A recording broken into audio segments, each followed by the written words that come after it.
স্বাগত জানাই তোমাদের শিক্ষা দর্পণ চ্যানেলে। আজকের আলোচ্য বিষয় হলো সোশ্যাল চেঞ্জ বা সামাজিক পরিবর্তন।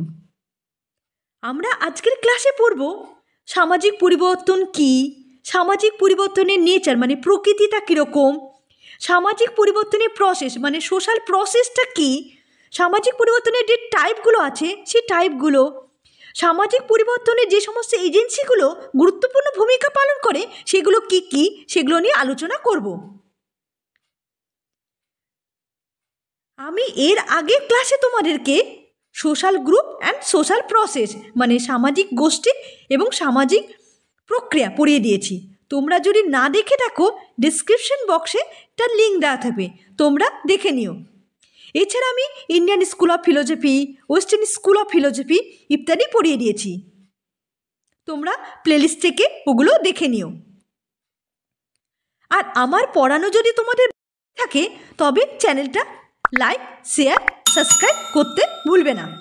তাহলে দেরি না করে শুরু করা যায় সামাজিক পরিবর্তন বা সোশ্যাল প্রসেস। আজকের ক্লাস ভীষণ ইন্টারেস্টিং হতে চলছে, তোমরা স্কিপ না করে পুরো ভিডিওটা দেখো, দেখবে তোমাদের ভালো লাগবে।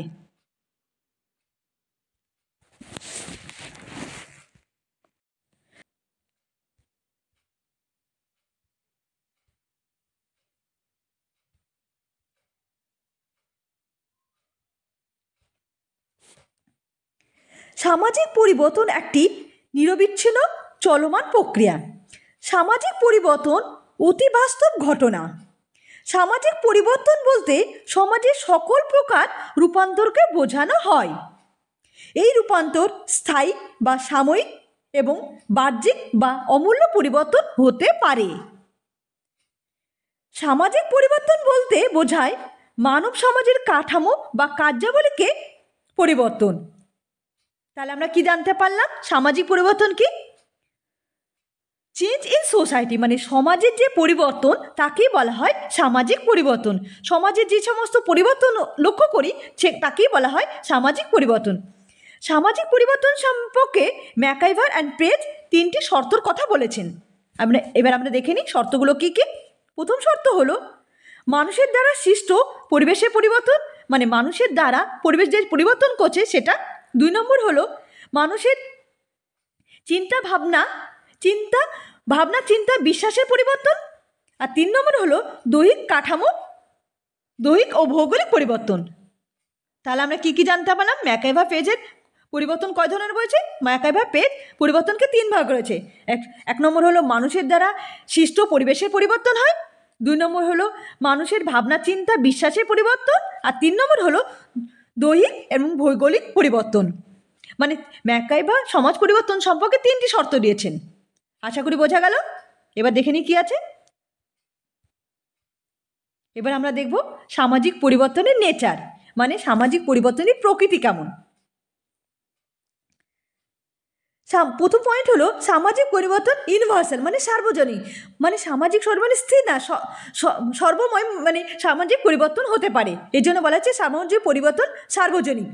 2 নম্বর হলো সামাজিক পরিবর্তন কন্টিনিউয়াস মানে স্থির থাকে না, কন্টিনিউয়াস পরিবর্তন চলতে থাকে, এই জন্য বলা হচ্ছে সামাজিক পরিবর্তন কন্টিনিউয়াস। 3 নম্বর হলো ডাইভার্সিটি মানে বৈচিত্র্যময়, সামাজিক পরিবর্তন ডাইভার্সিটি হয়। 4 নম্বর হলো সামাজিক পরিবর্তন টেম্পোরারি মানে সাময়িক। 5 নম্বর হলো ইনভায়রনমেন্টাল চেঞ্জ প্রকৃতি পরিবর্তন হয়। 6 নম্বর হলো হিউম্যান চেঞ্জ মানে মানব করে সমাজের পরিবর্তনের দ্বারা মানুষের যে পরিবর্তন লক্ষ্য করি যেটা হলো সামাজিক পরিবর্তনের মধ্যে, মানে সমাজের পরিবর্তনের দ্বারাই মানুষের পরিবর্তন হয়, এই জন্য বলা হয় হিউম্যান চেঞ্জ মানে সমাজের পরিবর্তনের দ্বারা মানুষের মধ্যে যে পরিবর্তন হচ্ছে সে তাকেই বলা হয় human change. Plan unplanned change মানে অনেক সময় পরিকল্পিতভাবে কোনো জিনিস চেঞ্জ করা যায়, কারণ অনেক সময় আনপ্ল্যান মানে পরিকল্পনা না করে হুট করে চেঞ্জ করা যায়, একে বলে আনপ্ল্যান চেঞ্জ। পরিকল্পনার দ্বারাও চেঞ্জ হতে পারে, মানে আনপ্ল্যান্ডের দ্বারাও কোনো জিনিস চেঞ্জ হতে পারে। 8 নম্বর পয়েন্ট হচ্ছে short run long run change মানে ক্ষণস্থায়ী বা দীর্ঘস্থায়ী, মানে ধীরে ধীরেও হতে পারে আবার তাড়াতাড়ি মানে দ্রুত গতিতেও পরিবর্তন হতে পারে। 9 নম্বর হলো rate of change not uniform মানে সহগতি সম্পন্ন নয়, সবসময় যে ফর্মালি চেঞ্জ হবে তা না, অনেক সময় আনফর্মালি কোনো জিনিস চেঞ্জ হতে পারে। তাহলে আমরা কী কী জানলাম? সামাজিক পরিবর্তনের নেচারগুলো কী কী? একটা ইউনিভার্সাল হতে পারে, কন্টিনিউয়াস পরিবর্তন হতে পারে, সামাজিক পরিবর্তন সবসময় যে পার্মানেন্ট হবে না, টেম্পোরারি পরিবর্তনও হতে পারে। তারপর ইনভায়রনমেন্টাল পরিবর্তন, মানে প্রকৃতির দ্বারা, ইনভায়রনমেন্টাল চেঞ্জ প্রকৃতির দ্বারা পরিবর্তিত হতে, মানুষের দ্বারা পরিবর্তিত হতে পারে। এই সমস্ত পয়েন্টগুলো আছে, আশা করি বোঝা গেল। এরপর আমরা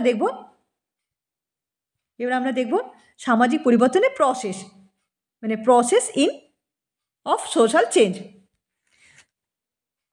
প্রসেস অফ সোশ্যাল চেঞ্জ, সামাজিক পরিবর্তন মানে সামাজিক পরিবর্তন প্রক্রিয়া সেগুলো নিয়ে আলোচনা করব। প্রথম হচ্ছে ব্যক্তির অভিজ্ঞতার পরিবর্তন, এরপরে হয় ব্যক্তির মনোভাবের পরিবর্তন, ব্যক্তির চিন্তার পরিবর্তন, ব্যক্তির নির্দেশের পরিবর্তন, সামাজিক সম্পর্কের পরিবর্তন অ্যান্ড সামাজিক কাঠামোর পরিবর্তন। সামাজিক পরিবর্তন কীভাবে? ব্যক্তির অভিজ্ঞতার দ্বারা পরিবর্তিত হতে পারে। 2 নম্বর হলো ব্যক্তির মনোভাব, মানে নিজের ইচ্ছা শক্তির দ্বারা কোনো জিনিস পরিবর্তন করে। মানুষ চিন্তা শক্তির দ্বারা কোনো জিনিস পরিবর্তন করবে। ব্যক্তির নির্দেশ দিল এই জিনিস পরিবর্তন করার জন্য। সামাজিক সম্পর্কের পরিবর্তন হতে পারে বা সামাজিক কাঠামোর দ্বারা কোনো জিনিস পরিবর্তন হয়, এগুলির দ্বারা সমাজ পরিবর্তিত হতে পারে। তাহলে আশা করি বোঝা গেল সমাজ পরিবর্তন কী কী কারণে হতে পারে। এরপর আমরা দেখব সামাজিক পরিবর্তনের টাইপ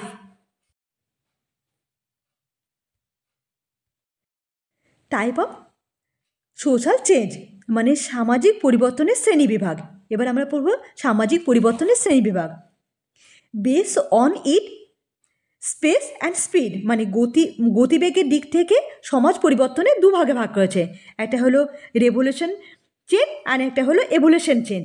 এবার আমরা জানবো রেভলিউশন চেঞ্জ কি। মানে রেভলিউশন চেঞ্জ বলতে বৈপ্লবিক পরিবর্তন, আর এভলিউশন চেঞ্জ হলো বিকাশের পরিবর্তন।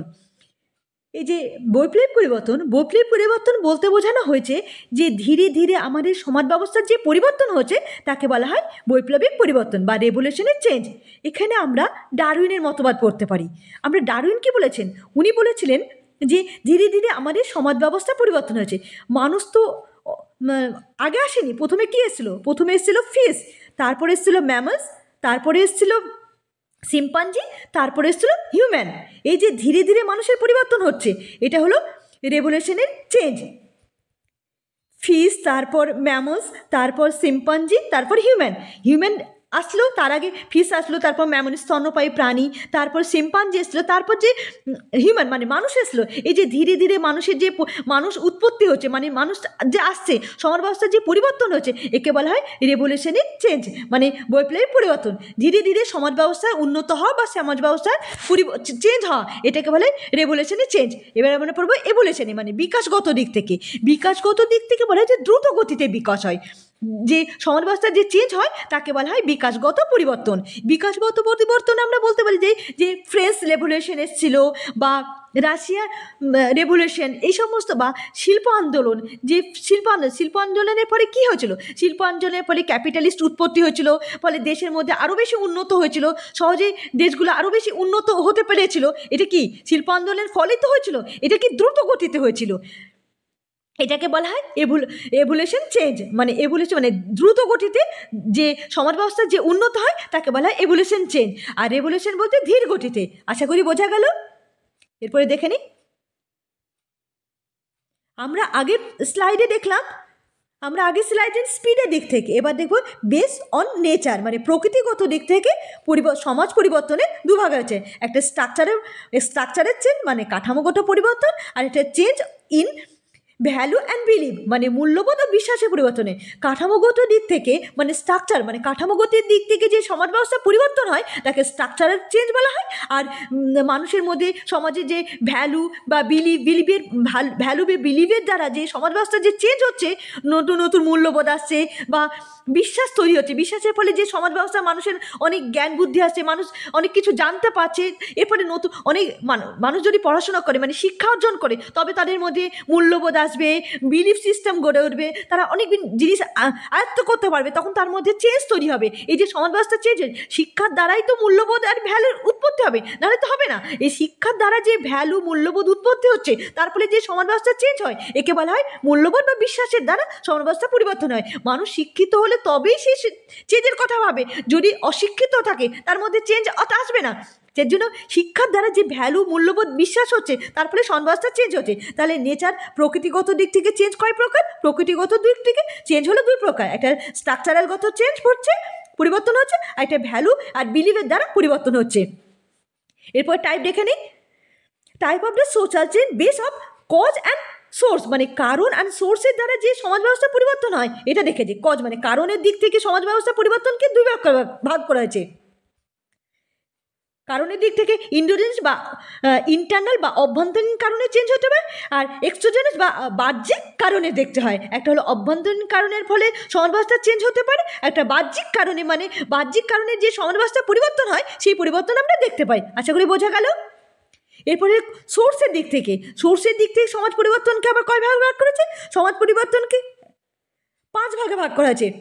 প্রথম কথা হলো এনভায়রনমেন্টাল, মানে পরিবেশগত কারণের ফলে সমাজ ব্যবস্থা পরিবর্তন হয়, পরিবেশের কারণে সমাজ ব্যবস্থা পরিবর্তন হয়। একটা টেকনোলজির কারণে, এই যে টেকনোলজির কথা বলছে, টেকনোলজি মানে কি? আমরা কারোর সঙ্গে কথাবার্তা করার জন্য আমরা কি করি? ফোন, হোয়াটসঅ্যাপ ইত্যাদি দ্বারা কথা বলছি। আগে তো এইসব ব্যাপার ছিল না। আগে কি হলো, একটা দেশের সঙ্গে আরেকটা দেশের কথাবার্তা বা একজনের সঙ্গে আরেকজনের সঙ্গে কথাবার্তা হলে কি হচ্ছে, মানে কি তখন পায়রার সাহায্যে চিঠি আদান প্রদান করে বা চিঠির মাধ্যমে কথাবার্তা হতো। একটা কথাবার্তার জন্য 1 মাস 2 মাস মানে অপেক্ষা করতে হচ্ছে। এখন তো তা না, হোয়াটসঅ্যাপ, ফেসবুক, তারপর মেলের সাহায্যে আমরা কি টেকনোলজি এত বেশি ডেভেলপ, মানে টেকনোলজি উন্নতির জন্য আমরা সহজে একজনের সঙ্গে আরেকজনের কথাবার্তা করতে পারছি। এটা কি এর দ্বারা সমাজ ব্যবস্থা পরিবর্তন হচ্ছে। তারপরে পয়েন্ট কি আছে? এনভায়রনমেন্টাল ইকোনমি, অর্থনৈতিক কারণে সমাজ ব্যবস্থা পরিবর্তন হচ্ছে। অর্থনৈতিক কারণে কি? অর্থনীতি ক্যাপিটালিস্ট, মানে অর্থনীতি উন্নত হলে সমাজ ব্যবস্থা উন্নত হবে, সমাজ ব্যবস্থা পরিবর্তন হবে। 4 নম্বর পয়েন্ট আছে পলিটিক্যাল কারণে, রাজনৈতিক দলগুলো পাওয়ার, মানি ইত্যাদি চলে আসছে, তার মধ্যে সমাজ ব্যবস্থা উন্নত করবে, সমাজের আরও বেশি উন্নয়নের দিকে যাবে। তারপরে কি হচ্ছে? পলিটিক্যাল কারণে, মানে রাজনৈতিক কারণে সমাজ ব্যবস্থা উন্নত হচ্ছে। তারপরে পয়েন্ট কি আছে? কালচার মানে সাংস্কৃতিক কারণে, মানে সংস্কৃতির ফলে যে সমাজ ব্যবস্থা উন্নত হয় তাকে বলা হয় কালচারাল চেঞ্জ। সাংস্কৃতিক কারণে সমাজ ব্যবস্থা উন্নত হচ্ছে। তাহলে সোর্সের দিক থেকে কী হচ্ছে? একটা এনভায়রনমেন্টাল কারণে হতে পারে, টেকনোলজির কারণে সমাজ ব্যবস্থা পরিবর্তন হচ্ছে, ইকোনমিক কারণে সমাজ ব্যবস্থা পরিবর্তন হচ্ছে, পলিটিক্যাল কারণে মানে রাজনৈতিক কারণে সমাজ ব্যবস্থা পরিবর্তন হচ্ছে, এবং কালচারাল বা সাংস্কৃতিক কারণে সমাজ ব্যবস্থা পরিবর্তন হচ্ছে। তাহলে আশা করি বোঝা গেল। তাহলে আমরা টাইপে কী পড়লাম? একটা হলো স্পিডের দিক থেকে, গতিগত দিক থেকে রেভলিউশনারি সোশ্যাল চেঞ্জ মানে সামাজিক পরিবর্তন, আর এভলিউশনে মানে বিকাশগত পরিবর্তন হচ্ছে স্পিডের দিক থেকে। প্রকৃতির দিক থেকে স্ট্রাকচারাল পরিবর্তন হচ্ছে, মূল্যবোধ বা বিশ্বাসের পরিবর্তন হচ্ছে, আর সোর্স অ্যান্ড মানে কজ অ্যান্ড সোর্সের দিক থেকে, কারণের দিক থেকে অভ্যন্তরীণ পরিবর্তন হচ্ছে, বাহ্যিক পরিবর্তন হচ্ছে, আর সোর্সের দিক থেকে পরিবর্তন হলো environmental change, technological change, economic change, political change and cultural change ইত্যাদি পরিবর্তন হচ্ছে। আশা করি বোঝা গেল। এরপর আমরা দেখব এজেন্সি অফ সোশ্যাল চেঞ্জ। সমাজ পরিবর্তনের জন্য যে সমস্ত সংস্থাগুলি গুরুত্বপূর্ণ ভূমিকা পালন করে সেগুলো নিয়ে আলোচনা করব। সমাজ পরিবর্তনের সবচেয়ে বেশি প্রথম গুরুত্বপূর্ণ ভূমিকা হলো ফ্যামিলি। একটা বাচ্চা ভালো শিক্ষা দীক্ষা সাধারণত লাভ করে পরিবার থেকে। পরিবারের যদি ভালো শিক্ষা দেয়, মানে বড়োদেরকে রেসপেক্ট করা, সম্মান করা, তারপর চুরি না করা, ভালোভাবে চলা, সব কিছু পরিবার থেকে পরিবারের যদি ভালো জ্ঞান বুদ্ধি মানে ভালো শিক্ষা দীক্ষা দেয়, তবে সে বাচ্চা ভালো হবে। এর ফলে সমাজ ব্যবস্থার পরিবর্তন হবে, সমাজে চেঞ্জ হয়। পরিবেশ থেকে বাচ্চারা ভালো শিক্ষা দীক্ষা লাভ করে। পরিবেশে যদি ভালো জ্ঞান বুদ্ধি শেখানো হয়, বা বড়দের রেসপেক্ট করতে হয়, কীভাবে চুরি যেন না করে, ভালোভাবে চলা, এইসবগুলো এর ফলে বাচ্চারা ভালো জ্ঞান বুদ্ধি থাকবে, এর মাধ্যমে সমাজ ব্যবস্থা পরিবর্তন হয়। সেকেন্ড পয়েন্ট আছে কমিউনিটি বলতে হলে সমাজ ব্যবস্থা যদি ভালো শিক্ষা দীক্ষা দেয়, এর ফলে সমাজ ব্যবস্থা পরিবর্তন হবে, বাচ্চারা উন্নত হবে, সমাজ ব্যবস্থা উন্নত হবে, এর জন্য কমিউনিটি। থার্ড পয়েন্ট হলো এডুকেশনের ইনস্টিটিউশন, এডুকেশনের শিক্ষা সংস্কার স্কুল কলেজগুলোতে বাচ্চাদের যদি ভালোভাবে শিক্ষা দীক্ষা দেয়, তাহলে কুসংস্কার মুক্ত সমাজ গড়ে উঠবে, বিজ্ঞান মনস্ক গড়ে উঠবে, সমাজ ব্যবস্থা পরিবর্তন হবে। শিক্ষার দ্বারাই আমাদের এই সমাজ ব্যবস্থা পরিবর্তন হয়। তাহলে বিজ্ঞান মনস্ক মনোভাব গড়ে তুলবে, যুক্তি তর্কের মাধ্যমে কোনো জিনিস জ্ঞান বুদ্ধি করা। স্কুল কলেজ বা বিশ্ববিদ্যালয়গুলি যদি আমাদের শিক্ষা ব্যবস্থা উন্নত হয়, মানে শিক্ষা ভালোভাবে দেয়, তাহলে সমাজ ব্যবস্থা পরিবর্তন হয়। তাহলে সমাজ ব্যবস্থা পরিবর্তনে গুরুত্বপূর্ণ ভূমিকা পালন করে এডুকেশন ইনস্টিটিউট মানে সংস্থাগুলো। তারপরে পয়েন্ট হচ্ছে মাস মিডিয়া বলতে গেলে গণমাধ্যমগুলো, টিভি, রেডিও, এই যে গণমাধ্যমের মাধ্যমে সর্বস্তরে কোনো জিনিসকে মিডিয়ার মাধ্যমে প্রচার করার পরে আমরা কোন জিনিসটা ঠিক কোন জিনিসটা ভুল এগুলো আমরা জানতে পারছি, ও নতুন নতুন জিনিস সম্বন্ধে জানতে পারছি। এগুলো কি গণমাধ্যমে মানে ম্যাস মিডিয়া গণমাধ্যমের মাধ্যমেই সর্বস্তরে যে পরিবর্তন ঘটছে সেটা আমরা জানতে পারছি। আমি আগেই বললাম টেকনোলজির মাধ্যমে টেকনোলজি ব্যবস্থা উন্নত হলে সমাজব্যবস্থা পরিবর্তন হবে, সমাজব্যবস্থায় অনেক নতুন জানতে পারবো, সব কিছু জ্ঞান আসবে। এই যে টেকনোলজি সমাজব্যবস্থা পরিবর্তনে টেকনোলজি গুরুত্বপূর্ণ ভূমিকা রয়েছে।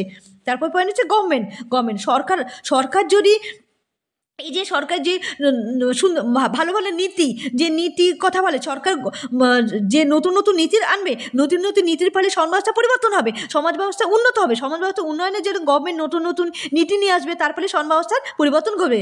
এরপরে আছে এনজিও বলতে গেলে কোনো বেসরকারি সংস্থা বলতে গেলে এরা যে গভর্নমেন্ট শিক্ষা ব্যবস্থার জন্য, স্বাস্থ্যের জন্য, তারপরে যে সমাজ ব্যবস্থা উন্নয়নের জন্য সরকারের মতোই এরা সমান তাল মিলিয়ে কাজ করছে। এর ফলে এনজিওগুলোর দ্বারা নতুন নীতি নিয়ে আসছে, তারপরে সমাজ ব্যবস্থা উন্নত হচ্ছে। তাহলে আমার সমাজ ব্যবস্থা উন্নয়নের জন্য এই সমস্ত মাধ্যমগুলো গুরুত্বপূর্ণ ভূমিকা রয়েছে। তাহলে আশা করি বোঝা গেল সমাজ ব্যবস্থা উন্নয়নের জন্য ফ্যামিলির সবচেয়ে বেশি গুরুত্বপূর্ণ ভূমিকা, ফ্যামিলি কমিউনিটি সবকটা বিষয়গুলি গুরুত্বপূর্ণ ভূমিকা রয়েছে। Family, community, education institution, mass media, technology, government, NGO ইত্যাদি সংস্থাগুলি সমাজ ব্যবস্থা পরিবর্তনের জন্য গুরুত্বপূর্ণ ভূমিকা পালন করে। আশা করি বোঝা গেল। তাহলে আমরা পুরো সমাজ পরিবর্তনে কী পড়লাম। আমরা পড়লাম সমাজ পরিবর্তন কাকে বলে, সমাজ পরিবর্তনের যে প্রসেসগুলো কী সেই প্রসেসগুলো জানলাম। সমাজ পরিবর্তনের যে শ্রেণীবিভাগ করা হয়েছে, সমাজ পরিবর্তনকে স্পিডের দিক থেকে কয় ভাগে ভাগ করেছে, এভোলিউশনারি সোশ্যাল মুভমেন্ট, আন্দোলন, চেঞ্জ, যে পরিবর্তন, এভোলিউশনের চেঞ্জ কী জিনিস আমরা জানতে পারলাম। তারপরে প্রকৃতির দিক থেকে সমাজ পরিবর্তন, structural change in the value and বিলিভের দিক থেকে পরিবর্তন, কজ অ্যান্ড সোর্সের দিক থেকে সমাজ ব্যবস্থা পরিবর্তন কীভাবে করা হয়েছে সেগুলো জানতে হবে। যে সমস্ত সংস্থাগুলো মানে এজেন্সিগুলো সমাজ পরিবর্তনে গুরুত্বপূর্ণ ভূমিকা পালন করেছে সেগুলো নিয়ে আমরা জানতে পারলাম। ইত্যাদির দ্বারা আমাদের সমাজ ব্যবস্থা পরিবর্তন হয়। এইসবের দ্বারা সমাজ ব্যবস্থা পরিবর্তন হলে আমরা নতুন কিছু জানবো, এবার যে দেশের ব্যবস্থা উন্নয়ন হবে। সমাজ ব্যবস্থা পরিবর্তনের জন্য আমরা সবচেয়ে বলতে পারি শিক্ষা ব্যবস্থা হলো সবচেয়ে বেশি গুরুত্বপূর্ণ। এই যে এজেন্সিগুলো পড়লাম সবচেয়ে বেশি গুরুত্বপূর্ণ ভূমিকা হলো শিক্ষা ব্যবস্থা। শিক্ষার দ্বারাই আমাদের সমাজ ব্যবস্থা কুসংস্কার মুক্ত সমাজ গড়ে তুলব, দেশ ব্যবস্থা উন্নত হবে। এই সমস্ত জন্য শিক্ষা ব্যবস্থায় অগ্রগণ্য ভূমিকা রয়েছে। শিক্ষার উন্নত হলেই সমাজ ব্যবস্থা উন্নত হবে। নারীদের মধ্যে শিক্ষা ব্যবস্থা উন্নত করা দরকার। নারীদের মধ্যে যদি শিক্ষা ব্যবস্থা উন্নত হয় তাহলে কুসংস্কার মুক্ত সমাজ গড়ে উঠবে, সমাজে উন্নত হবে। সমাজ ব্যবস্থা পরিবর্তনের জন্য শিক্ষা অগ্রগণ্য ভূমিকা পালন করে। আশা করি বোঝা গেল। আর তোমাদের যদি কোনো কোশ্চেন থাকে আমাকে মেসেজ করবে, তার উত্তর দেওয়ার চেষ্টা করব। আর আমার পড়ানো যদি তোমাদের ভালো লেগে থাকে তবে চ্যানেলটা লাইক, শেয়ার, সাবস্ক্রাইব করতে ভুলবে না। ধন্যবাদ।